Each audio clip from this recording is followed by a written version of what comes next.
Hello, आज मी बनवत आहे व्हेज पुलाव. त्यासाठी मी घेतला आहे कांदा उभं चिरून, टोमॅटो, अद्रक लसूण पेस्ट, हिरवी मिरची, वाटाणा, कोथिंबीर, फ्लावर कोबी, बटाटा, गाजर हे घेत नाही आहे मी, मुलांना आवडत नाही त्यामुळे.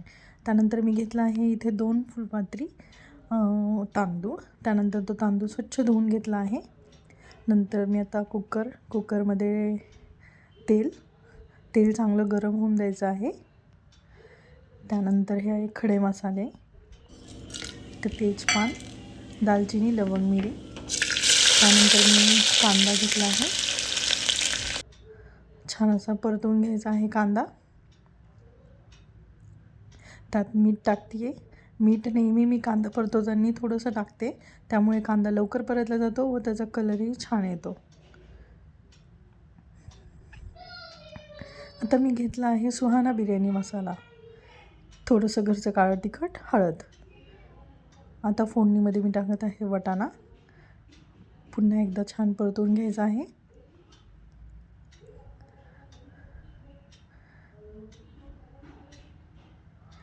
आता मसाले सर्व, हळद, सुहाना बिर्याणी मसाला आणि घरचं काळं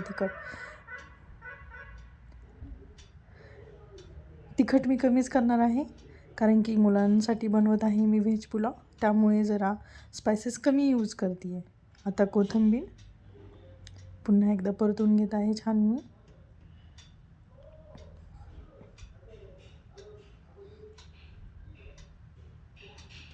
ओके, आता त्यामध्ये मी स्वच्छ धुतलेला तांदूळ टाकते आहे. तांदूळ टाकला आहे. आता पुन्हा एकदा मी 1 ते 2 मिनटं छान परतवून घेणार आहे मंद आचेवर. छान असा परतवून घेत आहे. थोडीशी कोथिंबीर पुन्हा एकदा परतवते. तर दुसरीकडे मी गरम पाणी ठेवलं होतं करण्यासाठी. ठीक आहे, 2 फुलपात्रे तांदूळ आहे तर मी 4 फुलपात्र पाणी घेणार आहे, जे मी साईडला गरम करायला ठेवलं होतं. ओके,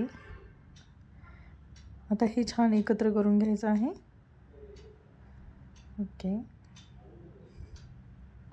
अशा प्रकारे छान एकत्र करून घ्यायचं आहे सर्व मसाला, मीठ हे सर्वच.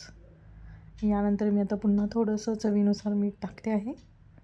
तुम्ही तिखट मीठ तुमच्या आवडीनुसार यूज करू शकता, तेल तूप तुम्हाला जसं वाटेल तसं. ओके, आता इथे मी 3 शिट्टी घेत आहे कुकरची, आणि आता आपला व्हेज पुलाव तयार आहे, रेडी टू ईट. ओके, छान झाला आहे. So bye.